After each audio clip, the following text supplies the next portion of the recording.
videos. One where I do voice and no picture, and the other where I do picture and voice. Okay, this is the first one. It's me talking about, this is the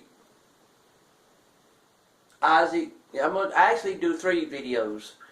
One is the Isaac David Brigmond show without picture, but you can hear me, and the other one will be with picture, and then I'll do the Christian Hearts Christian Fellowship Online Ministry. Alright, well folks, I just heard on YouTube that PewDiePie had decided to take off the comments. Well, we know that good or bad, our videos will be looked at and scrutinized by the best of the citizen scrutinizers. What is it, a citizen scrutinizer, you might say?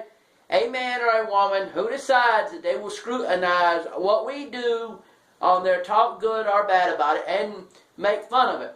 I've actually had people I knew personally be mad at me, and instead of commenting on the video itself, they commented about the video. When I say commented on the video, that is Facebook alarm going off. I wish it didn't do that so much, folks, but it will. But what I'm trying to get at is, I had somebody to comment about some videos I did, but they didn't do it like you normally would. Normally, when you comment about a video, you put it on YouTube, the comment about the video. You could go to that person themselves and say that video wasn't no good, but they didn't do that. They came to me and told me about it. Now, as you know, this is the Isaac David Brigmond show. I do it on podcast and on video. It's different. Each version I do podcast would be different version than the video, because it's kind of hard to keep up with everything you said in one to redo it for the other, so you just have 2 versions of the same thing. But anyway, like, it'd be the same show but different topic on both subjects. But anyway, what I'm trying to get at, folks,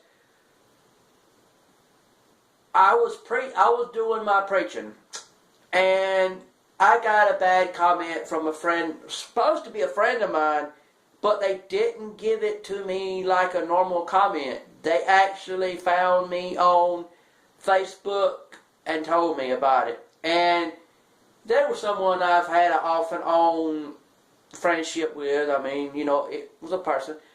And they said that because they were mad and said I'm not a good preacher or not one at all. And you know me, when I speak of that subject, I'm telling you guys that I was ordained by God. So yes, when God ordains you, sometimes He says you don't have to go through so much red tape to become a minister. See, there's the red tape plus God ordinance, and then there's the ordinance of God ordaining you. When God does it by Himself to ordain you, God and Jesus, that means that they have decided that you have a minister inside of you that needs to come out and speak to the world, and they need you to do it ASAP. Now, the one where you go through red tape and then you go through God, that's the one where, you know, God decided that these people needed some more time because they weren't as ready as He thought they was. And I'm not knocking it. God has His own way of doing things. I just say that that's how it goes. And God said, you already have the minister in you. Let him out and speak to the world. And I've been doing that. And I don't get, so in that sense, that's where I'm the minister. So if you don't call that a traditional minister, well, that's your business, but that's me. And I'm talking to you people because I love you. And I don't want y'all to go to hell.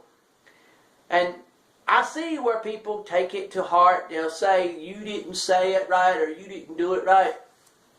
And I know that this is an in the dark version of the Isaac David Brigmond show, and I'll do this from time to time, and then from time to time I'll do one where you see my face. And I get it, folks. Y'all really think that if a guy does not speak a certain language, you don't know what he's saying. And I'm not talking about English or Spanish or other. I'm talking about like you speak the language of a minister, but you're not one yourself, so why would you be that way? If God said it, it is so. So don't start with me about that mess. You're making fun of something you don't know nothing about. A lot of times I've seen guys and girls go on that long trip in life, try to get to a place they didn't know did exist or didn't exist. So basically they're saying, well, it didn't happen, or it happened, but it didn't happen the way I said, or yada yada. And I was like, whoa, hold on. So you're saying that when you see me as who I am, but you see me as the who I am you wish I was, not what I am. I wish you was this way, son, but no, you're not going to be that way, man, because you're not doing what I want. Well, that's real funny to say that when you don't know me like that. You don't know me as a person. You assume because I done something you don't like, you know, and that's what I'm saying about the world. We live in a world where, yes, we're going to get criticized. Yes, we're going to get talked about. But we got to learn to take our criticisms and understand that there's just some people that's not their cup of tea to do that. And I know that. You know that too. And I mean, we all do.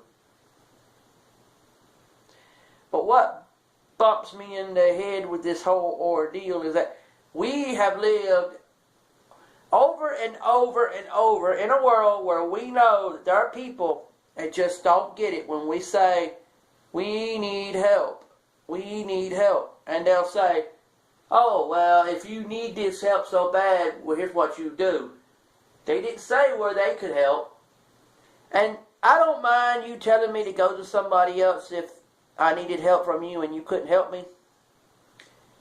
But my thing I don't like is when these people say, okay, here's where you need help, and they say who to go to, but they left off the part about why they didn't do it themselves to help you.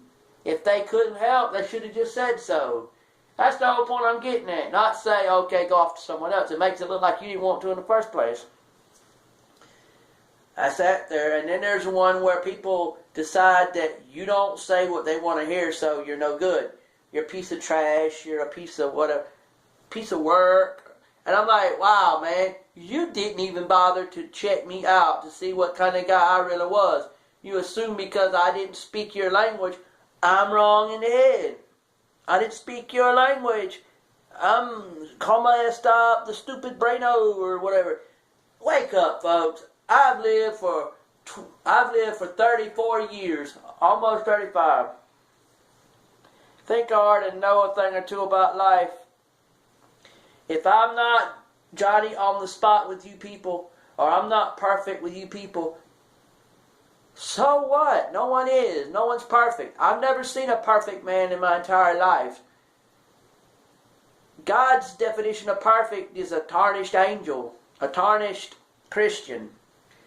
An angel that needs to get back on track, and a Christian that needs to get back on track. That's God's perfect.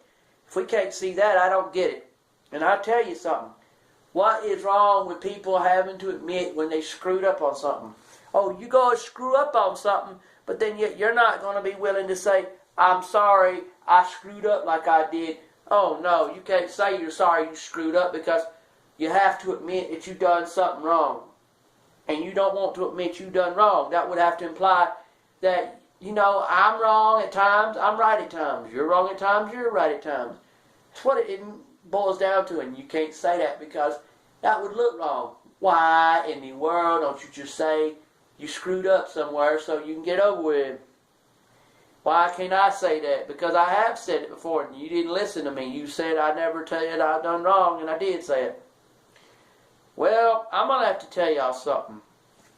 Y'all going to have to understand that when I talk to y'all, I'm going to tell y'all the truth. And the truth is, this world is kind of rough.